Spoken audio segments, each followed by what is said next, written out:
Mga kapuso, bilang na nga sa mga nakasabay natin sa napakahabang pila sa public viewing ng labing ni Pope Francis ang ilan nating kababayan. Yung iba matagal nang nagplano pumunta nga rito para sa Jubilee Katolikong Pilipino si Pope Francis na hindi lang basta dumalaw sa Pilipinas noong 2015, ang iba nakausap talaga at naabutan pa ng memorabilia. Nakatutok si Marisol Abduraman. 2 araw bago sumakabilang buhay si Pope Francis, mapalad si Carmelo Villanueva na masilayan pa ang Santo Papa sa Vatican. Nagulat daw ang lahat dahil hindi nila inaasahan na mula sa balcony bababa sa mga tao ang Santo Papa. How was he, Sir Carmelo? Nakakalingon pa ba siya sa tao? Na itaaangat pa ba niya yung kamay niya? Actually, nakakataas pa yung kamay niya pero mahina ng boses niya. Nawala man si Pope Francis, mananatili siyang buhay sa alaala ni Carmelo. Lalo hindi lang niya nakita, kundi nayakap pa niya ito. Nagkaroon din sila mag-asawa ng renewal of vows sa harap ni Pope Francis. Ito mismo ang skull cap na binigay ni Pope Francis kay Carmelo. Mula raw sa ulo ng Santo Papa, personal itong iniabot sa kanya. At ang skull cap, pirmado mismo ni Pope Francis. Ay bitbit kayo mag-asawang Philippine flag. Tinawag niya, we pray for the Filipino. I pray for me, I pray the Philippines. Anong pakiramdam mo nun? Lalo yung pagmamahal ko, hindi lang sa Diyos, kundi sa kapwa-tao, lalong-lalo na sa mahihirap. Inalala rin si Pope Francis ni Father Machi Dauche nang makasalumuha ang Santo Papa nang biglang dalawin ang tulay ng kabataan sa Maynila noong 2015. Kumanta at sumayaw daw ang mga bata para kay Pope Francis. Nagbilin pa raw si Pope sa kanya. Sabi niya sa akin, Father Matthew, dapat ituloy ang mission ng tulay ng kabataan because these children are the flesh of Christ. Para sa GMA Integrated News, Marisol Abduraman, nakatuto 24 oras.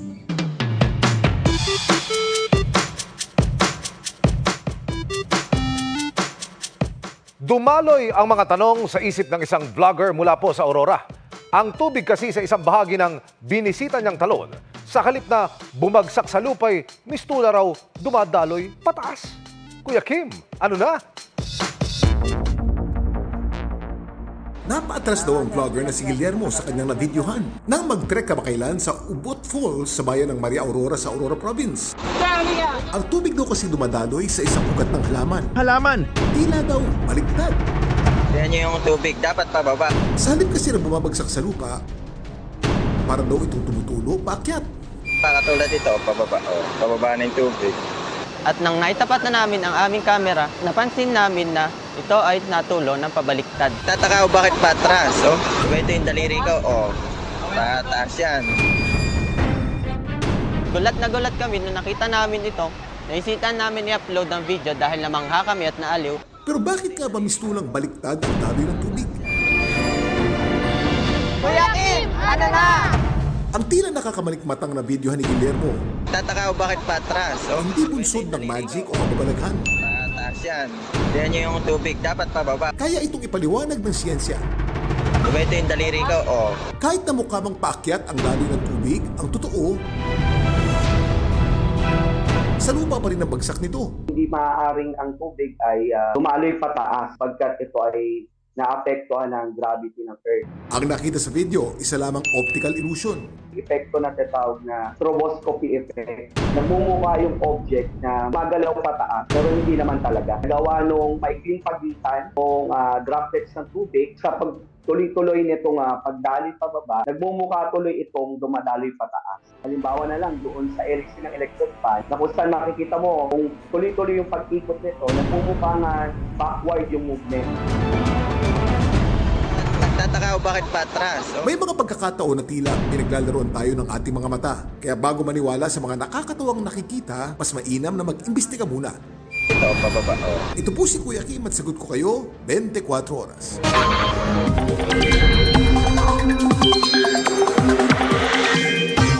Mga kapuso, isang low pressure area o sama ng panahon ang posibleng mabuo malapit sa bansa sa mga susunod na araw.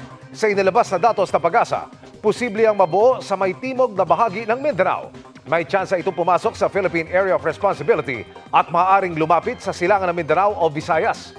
Sa ngayon, mababa naman ang tsansa nitong maging bagyo. Pwede pa ring magbago ang forecast kaya patuloy na umantabay sa updates. Sa ngayon, patuloy ang pag-iral ng easterly sa Intertropical Convergence Zone o ITCZ. Dahil pa rin sa easterlies, 26 na lugar ang posibleng makaranas ng matinding init na aabot sa danger level bukas. Pinakamataas ang sa Dagupan, Pangasinan na 45 degrees Celsius pero paalala mga kapuso, may tsansa pa ring umulan. Base sa datos sa Metro Weather, bago magtanghali bukas ay posibleng may pag-ulan sa Cordillera Administrative Region at Palawan. May kalat-kalat na ulan din sa Visayas at Mindanao. Pagsapit ng hapon, may mga pag-ulan na sa iba't bahagi ng Northern Luzon, Mimaropa at Mindanao. Posible rin yan sa ilang lugar sa Bicol Region at iba pang bahagi ng Visayas. Sa Metro Manila, bagamat aabot ang init sa 40 degrees Celsius, maging handa pa rin sa localized thunderstorms. Huli sa Makati ang Chinong nagbebenta ng baril na paso ang lisensya. Sa Pasay naman, arestado ang umunay nagbebenta ng mga dinoktor na medical certificate. Nakatutok si June Veneracion.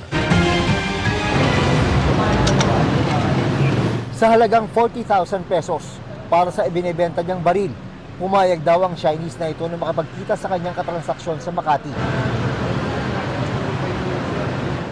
Ang inakalang bentahan lang, entrapment na pala ng pulisya. Paso na ang lisensya ng baril na ibinebenta online ng suspect.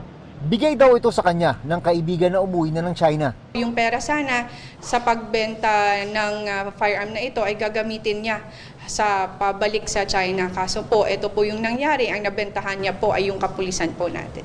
2019 nang pumunta sa Pilipinas ang Chinese kasama ang kanyang pamilya. Pero ngayong taon, umuwi na raw ng China ang kanyang pamilya dahil nagkandalugi ang pinapasukan ng suspect bilang chef. Tinitignan pa po ng mga kapulisan natin, ng investigator po natin kung connected po ito sa Pogo since nakita po natin ay puro Chinese company po ito. Hawakan mo muna to. Kapkapan mo ha, baka ako niyan. Sa hiwalay na entrapment sa Pasay, nasa kote naman na nagbebenta online ng mga dinoktor na medical certificate. Gamit niya umano ang mga dokumento ng isang tunay na doktor na tito ng kanyang girlfriend. Ang doktor na raw mismo ang nagreklamo sa mga otoridad. Mabilis po nating natunton ang suspect since po mismong kanyang Facebook account ang ginagamit niya sa pag-offer ng mga medical certificates na ito. Sinusubukan pa naming makuha ang panig ng mga suspect. Para sa GMA Integrated News, June Veneracion, nakatutok, 24 oras. Ika nga nila, showing up matters. Kaya naman marami ang naantig sa sorpresa ng isang ama sa moving up ceremony ng kanyang anak sa Bato, Camarines Sur. Naghahanda ng umakyat sa stage ang junior high school completer na si John Harvey Ralota kasama ang kanyang ina. Pero ang hindi inaasahan ni Harvey, may kasama pa silang magmamarcha. Yan ang kanyang amang OFW na umuwi mula sa Saudi Arabia. Laking gulat ni Harvey na muling makita ang ama na 2022 pa niya huling nakita. Kaya napahagulgol siya at napayakap ng mahigpit sa kanyang tatay. Ang video ng news scooper na si Ali Kasili may mahigit 24 million views na. Congratulations, Harvey! Wagi ng Silver Award sa Best Fact-Checking Project category ng 1IFRA Digital Media Awards Asia 2025 ang Panata kontra Fake News campaign ng GMA Integrated News. GMA Integrated News! Iniabot ang parangal sa Kuala Lumpur, Malaysia bilang bahagi ng Digital Media Asia Conference, ang pinakamalaking news media industry event na tungkol sa digital trends sa Asia Pacific. Kami ang Team Totoo. Bahagi ng Panata kontra Fake News campaign, hindi lang ang pagwawasto ng mali impormasyon, kundi ang pagpapaliwanag sa kung ano ang misinformation at disinformation. Paano ito ginagawa at anong epekto nito? At paano ito madedetect para hindi mabiktima? Lalo ngayong eleksyon 2025. Kaysa sa kampanya ng GMA Integrated News, ang 59 na grupo mula sa pinakamalalaking media at academic institution sa bansa. Para sa GMA Integrated News, Ivan Mayrina nakatutok, 24 oras. YOLO o You Only Live Once ang mantra ni Sparkle Beauty Queen Rabia Mateo na pinipiling maging positibo sa kabila ng mga pinagdaraanan. Bukod sa personal na relasyon sa ama, nagpapagaling din siya matapos ma-injure sa wakeboarding. Kamusta kaya siya? Alamin sa chika ni Nelson Canlas. Lumaking walang kinagisnang ama si Kapuso Beauty Queen Rabia Mateo. Kaya naman matagal niyang hinintay ang pagkakataong makita ang kanyang ama sa Amerika. Matagal ko na talagang plano, matagal ko nang hinihingi sa GMA yung bakasyon na to because I wanted to be connected with my dad. And nangyari naman siya, pero hindi lang sa resultang ina-expect ko or gusto ko. But however, it's the closure that I needed. Not all stories end in a happy fairy tale, pero sa halip na mag-focus sa lungkot, pinili ni Rabia na tignan ng positibo ang kinahinatnan ng kwento ng kanyang buhay.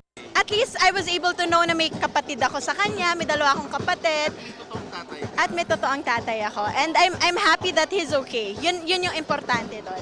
So anytime naman, bukas naman yung pintuan ko for my family dun sa US. Dahil nagbago ang mga desisyon dahil sa hindi inaasahang outcome ng mga pangyayari, she spent her 2 months na sana ay kasama ang ama sa mga adventures na hindi pa niya nasusubukan dati. You got it! Kabilang na ang kanyang YOLO moment jumping out of a plane, literally.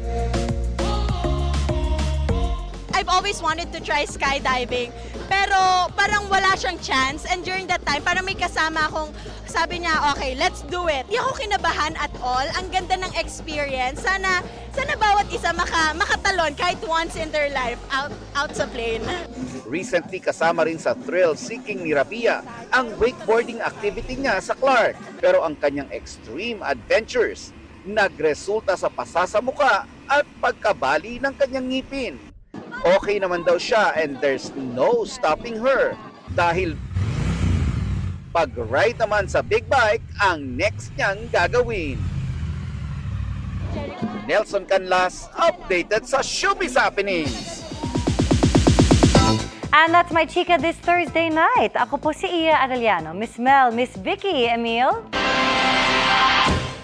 Salamat sa iyo, Iya. At yan ang mga balita ngayong Webes. Ako po si Mel Tiangco. At mula po rito sa Vatican City, ako po si Vicky Morales para sa mas malaking misyon. Para sa mas malawak na paglilingkod sa bayan, ako po si Emil Sumangil. Mula sa GMA Integrated News, ang News Authority ng Pilipino, nakatuto kami 24 oras.